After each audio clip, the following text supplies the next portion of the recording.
Let's move on to this topic of effective pricing. Can you elaborate on how important that is, that your offerings are effectively priced so that you achieve this sustainable income? You just talked about like a sustainable lifestyle and work style, right? But what about the sustainable income to support your lifestyle?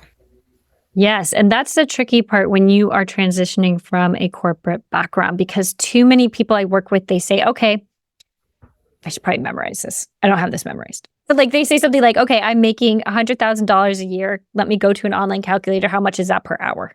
And they forget that they have to take out their own expenses. They forget that they're not considering all the times they spend marketing themselves. They forget operational costs of the business. They forget taxes. They forget everything. So when they're actually at the end of the day, they're coming away, let's do $10 an hour to make it easy. They come away with maybe like $4 an hour, or we can change it to $100 with $40 an hour. Then they think, oh, I just got to get more clients because then I'm going to build up to the salary I want or the income I want. And the whole problem with that mentality when you're coming from corporate is that, again, you forget all these things and you're just going to overwork yourself to the ground. You're going to burn out and you're not going to be able to continue to be an entrepreneur. And the whole reason a lot of people start this is because they want that autonomy. They want that flexible schedule and they want all of that, but they never learn how to price themselves effectively.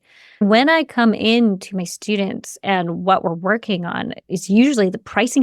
Too many people think, oh, I will think about my flexible schedule I want first and the freedom I want. That's what attracted them to this consultant freelancer lifestyle. But unfortunately, if you're thinking that first, you're going to make mistakes. So we look at the pricing. If they want to stay hourly, that's fine. And I work with them on hourly, but most people I try to move to some kind of package pricing. And the way we do that is around availability and turnaround time that the clients need.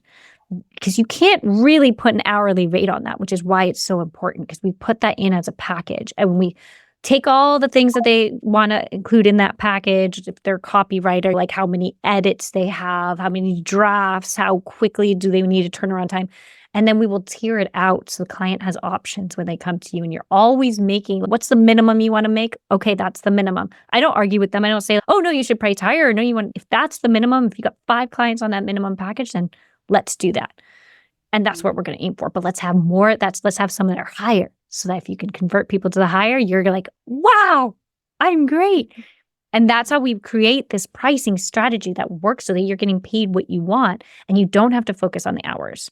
For those that do want to stay with hourly, I do that. But what I do is I still tier it out. I'm like, all right, the people who want it faster, let's bump that to easy pricing, $100 an hour, versus those that want it in a month, like a website designer I worked with. She has some people come to her that are like, as long as it gets done within 3 months, we got 5 pages, that's fine. But then she has people that come to her that are like, I want a new website, like I'm starting my business or I'm rebranding and I want it within 2 to 3 weeks.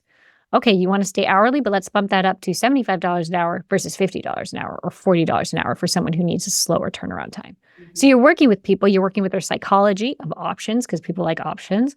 And you're also working with, you want this faster? Then this is going to be more of. It's also about researching your audience about how much you think that they could tolerate the pricing or what they see value in.